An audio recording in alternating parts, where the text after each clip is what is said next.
السلام عليكم، ازيكم يا حلوين؟ وحشتوني جدا جدا. انا يا جماعه كده قمت كسرت الكسل والخمول اللي كان عندي ده، وقلت مروق الاوضه.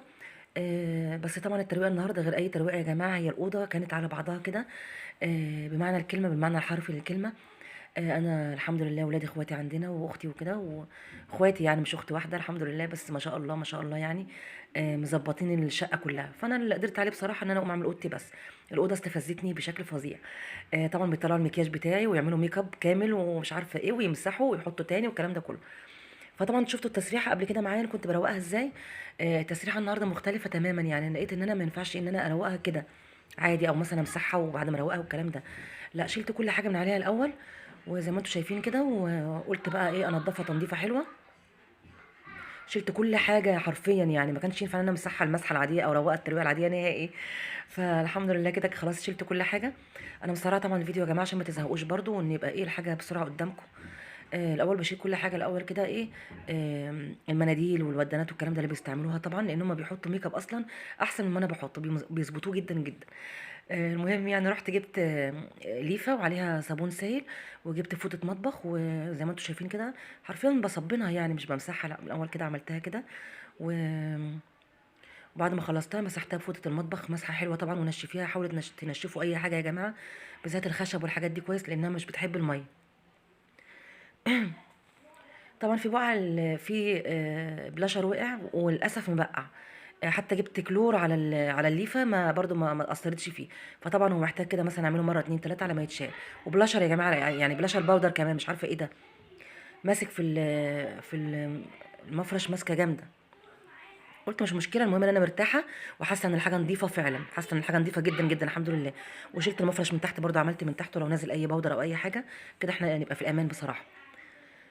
وبعدين ابتديت برضو ارتب حاجاتي اللي انا طالبه لها. استندات داخله مثلا في حوالي شهر ونص او شهرين. مره جولي غلط خالص غير اللي انا طالباهم. ما عجبنيش بصراحه، وجابوا لي لون ازرق، وانا اصلا يعني كنت طالبه بينك. واللي اسمه ايه، الديكور بتاعه نفسه او التصميم بتاعه، ناسي الاسم. الديزاين بتاعه نفسه ما عجبنيش خالص يعني. فقمت جايه لاغيه الاوردر، رجعت الاوردر بصراحه. ومستنيه اوردر تاني ان شاء الله كده ايه، يجي لي مثلا حتى لو مش بينك يبقى ايه لون تاني. كده انا ظبطت حاجتي. حتى المشط بتاعي بينك، انا بحب لون البينك قوي يا جماعه، فانا مصممه على لون البينك، حتى لو ما جاش بينك يبقى مثلا لون تاني بحبه، لكن يجي لي ازرق لا، بعيد عني قوي. كده انا ظبطت تسريحه الحمد لله الحمد لله. دي انا دايما ببدا بيها، بحس ان انا خلصت حاجه كبيره وحاجه مهمه الحمد لله. أم، طبعا انا بطلع القطرات بتاعتي لانها اصلا ايدي ورجلي في كل حاجه كده. القطره دي بصحى الصبح احطها، في نص اليوم احطها، في اخر اليوم احطها. بصراحه عندي جفاف في عيني جامد يعني، فمعتمد عليها جامد قوي. فلو دخلت في الدرج لا ممكن تبقى مصيبه بالنسبه لي، لازم تبقى قدامي كده، احس ان هي صديقتي الصدوقه. دخلت بقى على السرير، وكنت حاطه كميه طبعا اسدالات، كميه اسدالات ليا ولاخواتي فظيعه. وبتاع ماما كمان، يعني 4 اسدالات. دول كانوا اسدالات يا جماعه، مش جلاليب عاديه او حاجه او عبايات او كده لا. شلتهم طبعا وديتهم الاوضه التانيه اللي بنصلي فيها برضو، مش عارفه ايه اللي جابهم عندي طبعا. وطبعا بقى ايه في اللحظات دي او في الايام دي بتبقى اوضتي هي ايه كانها بيعملوها معامله المخزن كده، فاهمين؟ اي حاجه مش عارفين يودوها فين، يلا على اوضه صفا الحمد لله. فالمنظر بجد بجد يا جماعه، الاوضه كانت رهيبه رهيبه. هنزل لكم الصور ان شاء الله كده في اول الفيديو. يا رب بس ايه اعرف انزلها، لان لسه مش شاطره في المونتاج قوي. فربنا ييسر كده. دخلت بقى على السرير القمر ده. شلت الدفايه وقلت هويها شويه كده على بس ما اخلص. والملايه كنت لسه حطاها جديد او نضيفه يعني، عشان هم كانوا جايين، فمنضفه الدنيا مظبطه الدنيا عشان ايه يجوا تبقى نفسهم مفتوحه كده للقعده والكلام ده. زي ما كلكم طبعا بتعملوا في بيتكم، طبعا لما يكون حد جاي لكم احسن حاجه طبعا تطلع له احسن. ده من ضمن كرم الضيافه يا جماعه، وان انت بتقولي للضيف او مثلا هو طبعا اخواتي مش ضيوف، بس بتقولي مثلا للضيف او لحد جاي لك انا بحبك، انا بديك احسن حاجه عندي، انا مهتمه بيك. الحاجات دي حلوه جدا جدا يعني، بتعبر عن الحب بصراحه. بالنسبه برضه للشتاء طبعا هتتفاجئوا ان انا برتب او بطبق حوالي 4 بطاطين. يعني انا يا جماعه من النوع اللي بسقع جدا جدا، عشان للاسف عندي انيميا. واللي عنده انيميا بيسقع زياده عن اللي ما عندوش انيميا. وباخد فرافير، ووريتكم المكملات بتاعتي طبعا انتوا عارفينها. ومع ذلك برضه بسقع جدا جدا، فانا بتغطى مثلا ب4 حاجات حرفيا، 3 كده. هو يعني بشكل بقى اللي هو بطانيه، مش عارفه من ايام من ايام مثلا، دي البطانيه دي مثلا من السبعينات تقريبا. ومثلا الدفايه دي كانت قريب جايباها قريب، وفي بطانيه عاديه تانية، وفي كوفرتا، يعني عارف بعمل تشكيله كده يعني.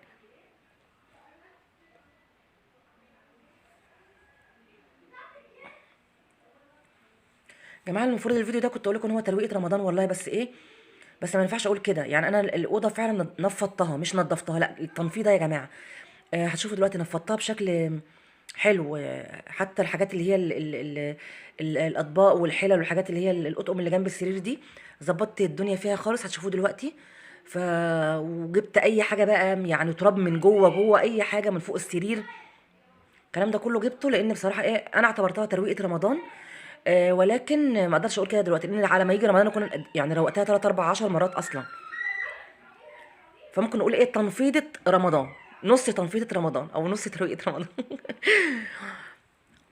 يعني مثلا لو انا هاجي اروقها بعد كده، لا مش هعمل بقى خلاص، هيبقى زي ما بتقولوا كده من على الوش يعني، او اللي هو ايه السرير التسريحه مثلا، الارض، اكنس بالمكنسه، اللي هو الحاجات العاديه بقى، ترويقه عاديه. لكن دي كانت ترويقه مهمه جدا جدا.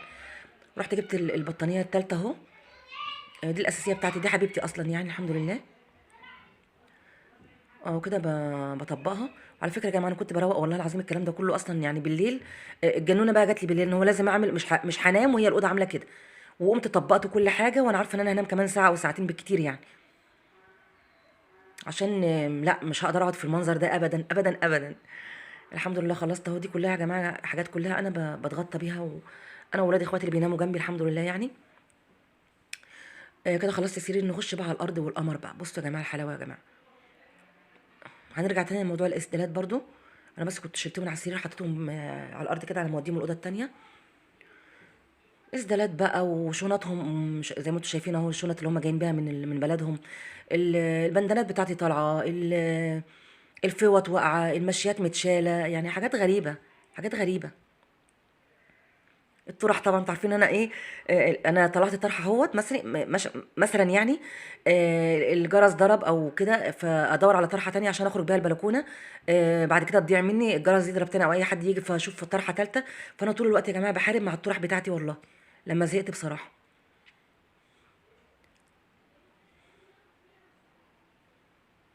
طبعا كنت عماله اروق. بص والله العظيم يا جماعه انا كنت بلف حوالين نفسي حرفيا، مش عارفه ابدا منين، ولا اجيبه هنا احطه هنا، ولا اركنه هنا ارجع اجيبه هنا. انتوا متخيلين يعني؟ كانت هيصه بجد، هيصه والله. اول مره كان اوضتي توصل للمرحله دي. طبعا اللي متابعني من زمان عارف ان انا بروقها معاكم، بس بيبقى يعني حاجات عاديه، اللي هو اللي هي الترويقه العاديه، اللي هو انت لما تكركبي حاجات بنفسك لنفسك، فاهمه؟ بتبقى برضه مهما كان محافظه. وطبعا الكومود ده كنت عاملاه مطبقيه، والمرايات اللي ورا في السرير مطبقيه ما شاء الله يعني. شايات بقى وحاجه ساقعه ومشروبات سخنه، حاجات يعني لا كتيره كتير. هنا كنت لقيت ورقه، مش عارفه الورقه دي لقيت فيها كلام حلو كده، بنت اختي كاتباهولي. فكانت سايبه لي دايما، حبيبه قلبي دايما بتسيب لي حاجه كده، تذكار كده، الاقي تحت مثلا مفرش، في الضرفه بتاعتي او في المكان اللي انا بستعمله في شنطتي، دايما تكتب لي كلمه حلوه كده. فلقيت الورقه دي ولقيت 10 جنيه. انا اتبسطت قوي ان انا لقيت 10 جنيه بصراحه. هروح بكره احطها في البنك بقى قبل ما تضيع. ده القطن بتاعي يا جماعه بقى حبيب قلبي. وطبعا هتقولي لي فين فيتاميناتك؟ فيتاميناتك يا جماعه لما يكون اخواتي هنا، بروح بقى اوديهم على التلاجة، فوق التلاجة، او لاني عندهم طفل صغير بخاف برضو ان هو ياخد الفيتامينات دي. غير انا كمان بنسى الفيتامينات جدا لما يكون حد عندي، فبخليها قريبه مني. مثلا انا بطبخ بعمل حاجه، فاقوم جايه واخده فيتاميناتي ومكمله اي حاجه بعملها في المطبخ عشان ما انساش بس. وشنطهم زي ما انتم شايفين. وعلى فكره لو طبخت كنت لسه عامله بسله ورز وفراخ، يعني كانت ليله ليله ليله يعني. هنا بقى طبعا يا جماعه، أنا والله انا شلت المشايه الطويله دي، للاسف للاسف الفيديو الحته دي ما اتصورتش. كان ابن اختي بيكلمني بجد والله العظيم، ورحت قلت لمامته، كان بيكلمني وشغلني وما كنتش مشغله الكاميرا. فشلت بقى خلاص كده، شلت كل المشيات زي ما انا قلت لكم. مش هينفع اكنس المكنسه النهارده، لازم اكنس من تحت الاول الحاجه دي. آه، وفي لب بقى واقع زي ما انتم شايفين كده، وحاجات ما يعني ما شاء الله حاجات فظيعه. المطبقيه التانيه يا جماعه. طول ما احنا قاعدين بقى نشرب ونركن، نشرب ونركن. كنست بقى، قلت المكنس الاول كان سنتيفه كده محترمه، بحيث بعد كده ايه اجيب الشرشوبه مثلا وامسح بقى ايه مسحه نظيفه كده محترمه برضو، واخلص نفسي بقى. وابقى انا كده قاعده مرتاحه يعني، انا ايه، انا ابقى قاعده مرتاحه وحاسه ان انا لو هروق تاني بكره ولا بعده هيبقى ترويقه عاديه. جماعه بجد اول مره اطلب منكم طلب ده، لا مثلا تقريبا ده العاشر برضو بجد عشان ما بقاش كدابه. بس بنسى دايما اقول لكم يا جماعه في الاول بجد اعملوا لايك يا جماعه، والله بجد تعبت جدا جدا عشان اظبط لكم الكاميرا واظبط لكم الموبايل، وبعد كده اقوم جايه مثلا عايده خطوه تانية والكلام ده كله عشان تشوفوا يعني. لان انا نفسي بحب اتفرج على فيديوهات زي دي، انا بستمتع يا جماعه بجد، بتنشط والله العظيم بجد. فربنا يجعلنا كده سبب ان واحده تكون كسليه زي كده قامت عملت حاجه يعني. بصراحه والله بجد يا جماعه احنا بنشجع بعض بجد. فشجعوني عشان اعمل لكم كده على طول. مره تانية ادخل على المطبخ، مره ان شاء الله قريب هشتري مشتريات رمضان اوريكم مثلا اشتريت ايه. خزين رمضان بعمل ايه يعني استعداداتي لرمضان. الكلام ده كله بخزن ايه، بخزن ازاي، البصل بعمله ازاي، الطماطم بعملها ازاي كده يعني. الاول كنت بخزن الطماطم مثلا بطريقه معينه، دلوقتي اكتشفت طريقه تانية اسهل بالنسبه لي يعني. يعني انا قلتها لاختي قالت لي لا الطريقه الاولانيه عجبها اكتر، بس مش هقول لكم برضه دلوقتي خليكم متشوقين كده. لكن الطريقه التانية انا اكتشفتها وحباها اكتر يعني. بصوا بقى ده الكورنر اللي هو فيه يا جماعه كميه بس ايه اطقم اركو بايركس وميلامين وصيني، واللي هو اطقم العشاء واطقم الفطار وحاجات كتيره كده يعني. ف... فطبعا ولاد اخواتي جم وقعدوا يلعبوا ويشدوا ومش عارفه ايه وفعلا الحاجه اتشالت يا جماعه وانا كنت عاملاها بسوليتيب من جوه وشكرتون يعني وكده وظبطت الدنيا. كل ده اتشال. قلت ايه اما جزء منهم يمشي، الجزء اللي هم مبهدلين الدنيا ولاد اخواتي اللي هم الكبار دول، وللاسف الكبار هم اللي بهدلوا لي ده. قلت بقى ايه لما يمشي ان شاء الله ابقى انا ايه اظبطهم بقى بالتظبيطه الاخيره. وفعلا ظبطتها بالفعل اهو. على فكره قفلت الفيديو في الحته دي ورجعت فتحته تاني، قلت لا ممكن برضو ايه تستفيدوا باي حاجه، مش عارفه هي ايه بالظبط بس تستفيدوا يعني. انتوا يا جماعه لما ايه شفتوا كنت بقفله اهو. بعد ما قفلته والله فتحته. طبعا انا جايبه اللي هو اسمه ايه مشمع بلاستيك كده، وكان نفسي هو اللي اعمله، مش اللي انا اللي مغطيه بيها دلوقتي دي لا. وكنت جايبه شكرتون وكل حاجه. بس للاسف كنت محتاجه حد يساعدني، ولاد اخواتي كانوا مشغولين قوي قوي. فممكن بقى ممكن لما يمشوا اقوم جايه عاملاها مع نفسي كده، اقعد بقى ايه ازقز فيها كده مع نفسي. على فكره يا جماعه انا ساعات لما بكون لوحدي، بصوا يا جماعه أنا بتكلم على كده، شوفوا بجيب بقى التراب من هنا واي حاجه مركونه وهمسح برضو مكانها والكلام ده. بقول لكم انا لما بكون لوحدي فعلا ساعات بنجز اكتر ما بيكون معايا حد، والله العظيم يا جماعه بجد. وبيكون افكاري مترتبه ومتشجعه لا مش شرط متشجعه، بس بحس ان انا افكاري مترتبه وما بنساش حاجه حرفيا. لو حد جنبي ممكن اتشتت وما اعرفش اقول اظبط كل حاجه، وممكن انسى كورنر معين، انسى حته معينه، ابدا بحاجه المفروض انهي بيها، فاهمني. هنا خلاص كنت جبت الشرشوبه وعليها نقطه شاور جل من اللي انا باخد بيه شاور عادي جدا اللي هو اسمه الفريده ده. اي حاجه تعملي ريحه حلوه يا جماعه، انا مع الروايح الحلوه بصراحه. انا حاسه ان انا رغيت طبعا، وانتوا عايزين تقولوا ايه البت الرغايه دي صح. بشرح لكم والله يا جماعه بجد بجد كان الموضوع النهارده كبير قوي. حتى اتنرفزت على اولاد اخواتي كتير، يا نهار ابيض يا نهار ابيض. ايه ده، عملت ضعف النظافه والله بجد، ضعف اللي انا كنت بعمله.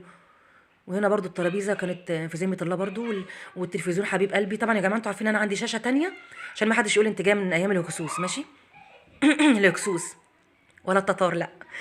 المهم لقيت 10 جنيه كمان اهي. كل شويه الاقي 10 جنيه في حته، الحمد لله رصيدي عمال يزيد. المهم وتلفزيوني حبيبي هيفضل معايا لحد اخر يوم في عمري ان شاء الله. مسحت طبعا كل حاجه بقى لان لازم ابقى انا لازم افرح، لازم احس ان الدنيا جميله عشان افرح، عشان اقعد فيها بقى واستمتع والكلام ده كله. انا كده